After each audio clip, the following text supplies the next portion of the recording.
নবীজি সুসংবাদ দিয়ে পৃথিবীর মানুষগুলোকে জানায় দিল। নবীজি বললেন, মান নাফাসা আন মুমিন কুরবাতাম মিন কুরাবিদ দুনিয়া নাফাসাল্লাহু আনহু কুরবাতাম মিন কুরাবি ইয়াউমিল কিয়ামাহ। নবীজি বললেন, তোমরা শোনো, পৃথিবীতে কোনো মানুষ যদি কোনো বিপদ আক্রান্ত মানুষকে তার বিপদের সময় তাকে সহযোগিতা করে, তাকে যদি সাহায্য করে, আল্লাহ রাব্বুল আলামিন ওই মানুষটাকে কিয়ামতের দিন তার মুসিবত গুলাকে দূর করে দিবেন। সুবহানাল্লাহ। দুনিয়াতে কেউ যদি কাউকে তার মুসিবত দূর করে দেয়, নবী বলেছে আল্লাহ পাক কিয়ামতের ময়দানে ওই বান্দার মুসিবত গুলাকে দূর করে দিবে। কিয়ামতের ময়দানে বান্দার সব থেকে মুসিবত হলো যে কিয়ামতের ময়দানে মা সন্তানের পরিচয় দিবে না, সন্তান মায়ের পরিচয় দিবে না, বাবা সন্তানের পরিচয় দিবে না, ভাই ভাইয়ের পরিচয় দিবে না। এমন কঠিন মুসিবতের সময় আপনার আমার যখন কেউ সাথী থাকবে না, সকল হাসরবাসীরা ইয়া নাফসি বলতে থাকবে, আর হাসরের ময়দানে তারা পাগল পারা হয়ে যাবে। হে পৃথিবীর মানুষ, আপনারা শুনুন, আজকে যদি আমরা দুনিয়াতে কোনো মানুষের মুসিবত দূর করে দেই, আল্লাহ পাকের পয়গম্বর তিনি বলেছেন ওই হাসরের ময়দানে আল্লাহ পাক ওই বান্দার মুসিবতকে দূর করে দিবে। সুবহানাল্লাহ। সেদিন যদি আল্লাহ পাক আপনার আমার এই মুসিবতের সহযোগী হয়ে যায়, আচ্ছা বলেন তো হাসরের ময়দানে আর কি বান্দার কোনো পেরেশানি থাকতে পারে? এই জন্য এক নাম্বার নবীজি বললেন, দুনিয়াতে আমাদের কোনো বিপদগ্রস্ত মানুষ দেখলে তাকে সহযোগিতা করতে হবে। দুই নম্বরে নবীজি বললেন, যদি দুনিয়াতে কোনো অভাবগ্রস্ত মানুষ তোমরা দেখো, এই অভাবগ্রস্ত মানুষের তোমরা অভাবটা দূর করে দাও। সমাজের ভিতরে বহু মানুষ আছে যার টাকা পয়সা, ঘর বাড়ি, জমি জায়গার কোনো অভাব নাই। আপনি আমি এত টাকা পয়সার মালিক হয়ে গেলাম, বাড়ির পাশে একজন মানুষ, তার বড় অভাব, তার জমি জায়গা নাই। আপনি আমি যদি একটা জমি দিয়ে তাকে সহযোগিতা করি, তোমার এই জমিটা দিয়ে দিলাম, তুমি চাষাবাদ করো, খাও, অথবা তোমাকে কিছু টাকা ঋণ দিলাম, এই টাকাগুলো তুমি কি করো, ব্যবসা বাণিজ্য করো, তুমি উপার্জন করো, আর তোমার জীবিকা তুমি অন্বেষণ করো। এই যে কাজ যদি কোনো মানুষ করে, আল্লাহর হাবিব সাল্লাল্লাহু আলাইহি ওয়াসাল্লাম তিনি বলেছেন, ওয়া মান ইয়াসসারা আলা মুসিরি ইয়াসসারাল্লাহু আনহু ফিদ দুনিয়া ওয়াল আখিরাহ। আল্লাহর হাবিব সাল্লাল্লাহু আলাইহি ওয়াসাল্লাম তিনি বলেছেন, যদি কোনো মানুষ দুনিয়াতে কারো অভাবকে দূর করে দেয়, আল্লাহ পাক রব্বুল আলামিন ওই মানুষটার দুনিয়া এবং আখিরাতে তার অভাবকে দূর করে দিবে। সুবহানাল্লাহ। দুনিয়াতে কেউ যদি কারো অভাব দূর করে, রাসূল ওয়াদা করেছে আল্লাহ পাক দুনিয়া এবং আখিরাতে তার অভাবকে দূর করে দিবে। সুবহানাল্লাহ। রাসূলের কথার ভিতরে কি কারো কোনো সন্দেহ আছে? কোনো সন্দেহ নাই। তাহলে যখন কোনো আমরা অভাবগ্রস্ত ব্যক্তিকে দেখব, তখন আমাদের করণীয় কি? আমাদের করণীয় হলো আমাদের সামর্থ্য থেকে তাকে সহযোগিতা করা। তাকে কি করা? সহযোগিতা করা, তাকে দান করা। আল্লাহ পাক রব্বুল আলামিন সূরা বাকারার 260 নম্বর 80 নম্বর আয়াতে কারিমার ভিতরে আল্লাহ পাক রব্বুল আলামিন বলে, ও পৃথিবীর মানুষ শোনো, وَإِن كَانَ ذُو عُسْرَةٍ فَنَذِرَةٌ إِلَى مَيْسَرَةٍ وَإِن تَصَدَّقُوا خَيْرًا لَكُمْ إِن كُنتُمْ تَعْلَمُونَ। আল্লাহ পাক রব্বুল আলামিন বলেন, وَإِن كَانَ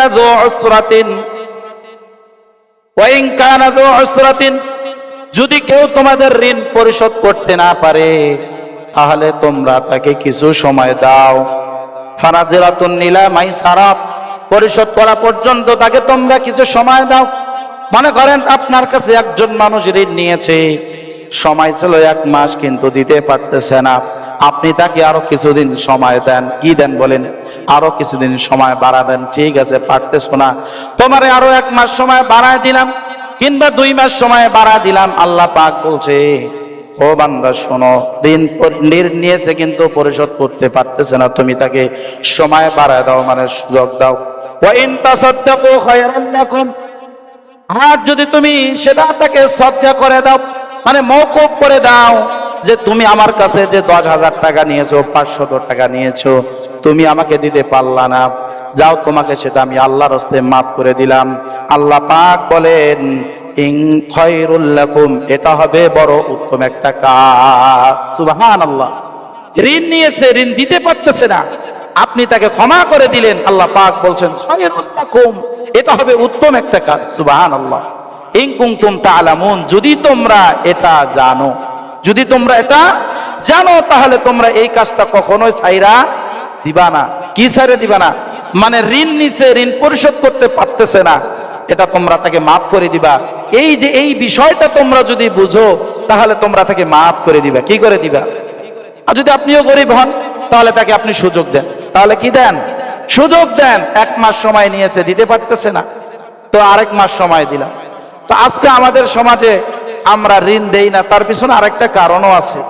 যেই ব্যক্তি ঋণ নেয়, ঋণ নেওয়ার পরে মনে করে সে এটার মালিক হয়ে গেছে। এটার কি হয়ে গেছে? মালিক হয়ে গেছে। মনে হয় টাকা তার, যার টাকা তার কোনো খোঁজ খবরও নেয় না। ঠিক কিনা কথা বলে? এই কারণে সাধারণত মানুষ তাকে ঋণও দিতে চায় না, এমন অবস্থা হয়ে যায়। আমরা এমনটা করব না। বাকি যার কাছ থেকে আমরা টাকা নিয়েছি, তার সাথে আমাদের সম্পর্ক ভালো রাখতে হবে। দেখা সাক্ষাৎ হলে সালাম কালাম হতে হবে, এবং বলতে হবে যে ভাই, আমি একটু সমস্যার মধ্যে আছি, কিছুদিন সময় দেন, টাকাটা হয়ে গেলে আপনার আমি ঋণটা পরিশোধ করে দিব।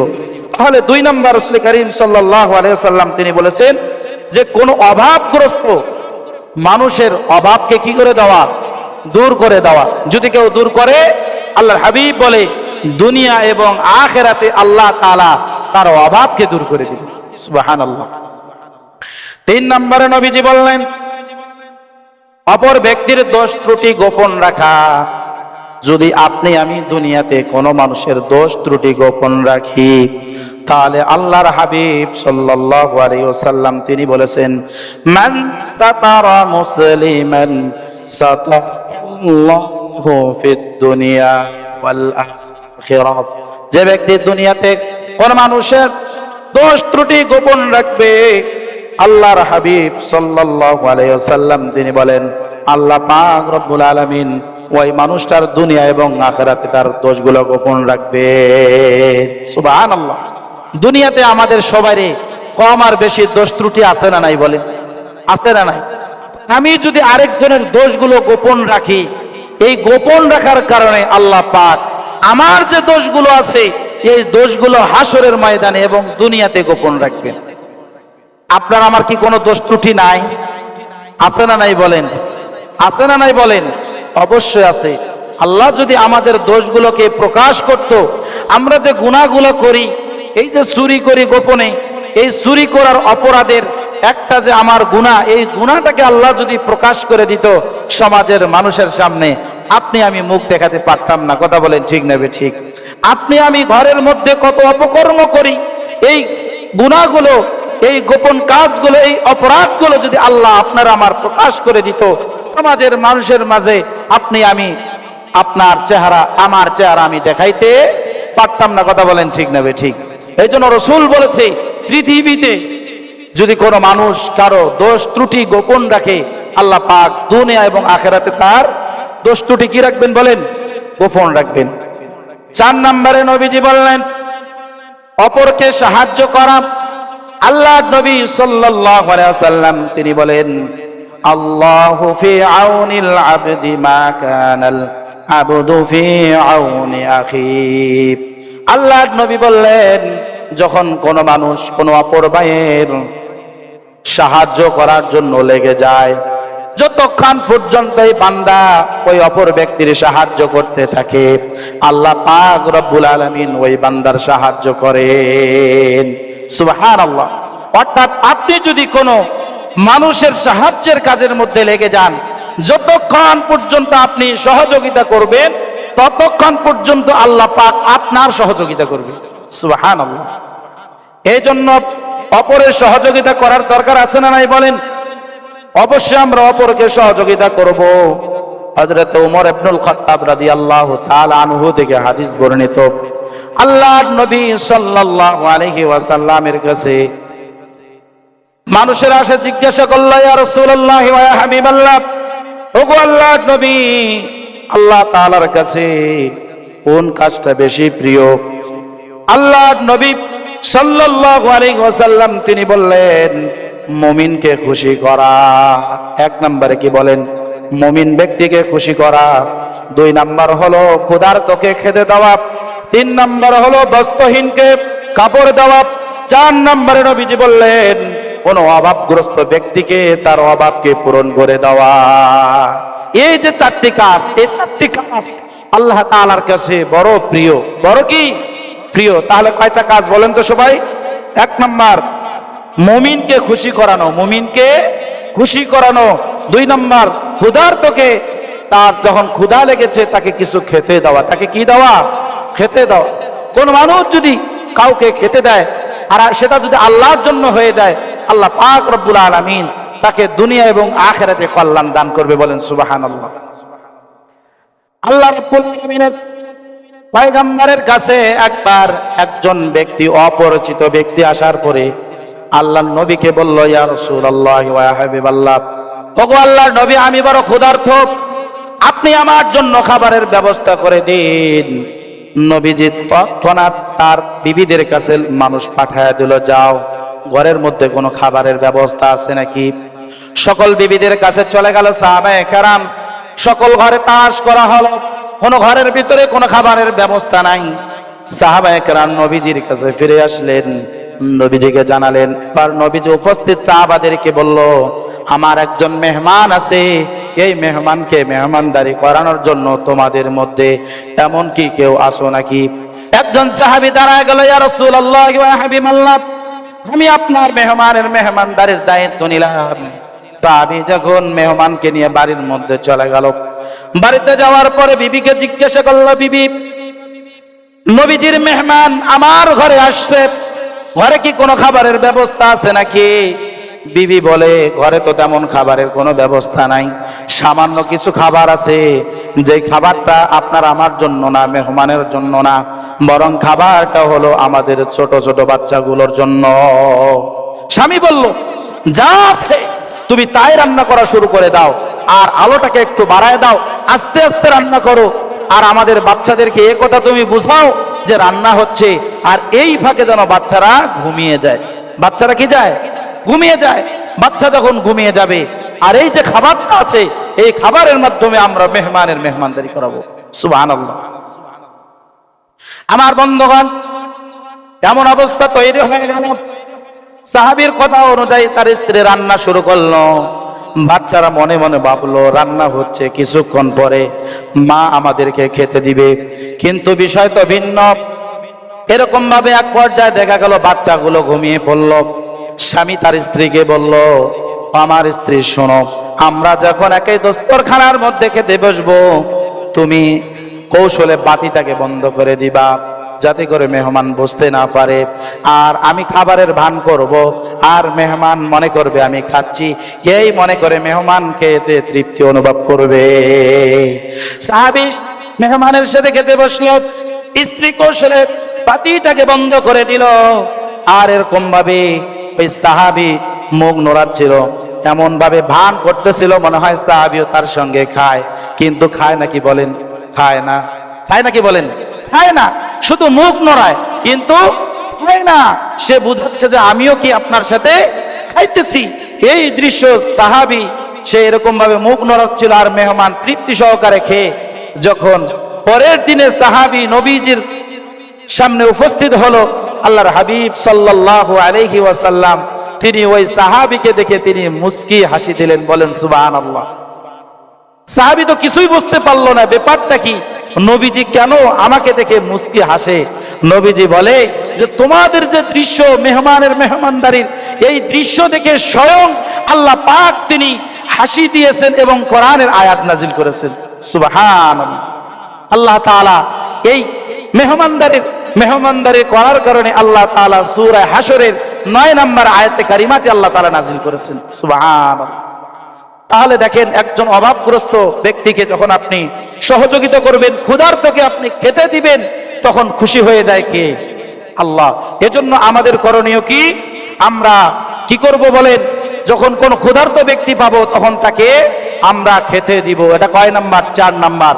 5 নম্বরে নবীজি বলল যে তোমরা দ্বীনি শিক্ষা হাসিল করো। কি শিক্ষা? দ্বীনি শিক্ষা আমাদের শিখতে হবে, কারণ দ্বীনি শিক্ষা করা কি ফরজ। দ্বীনি শিক্ষা করা কি ফরজ।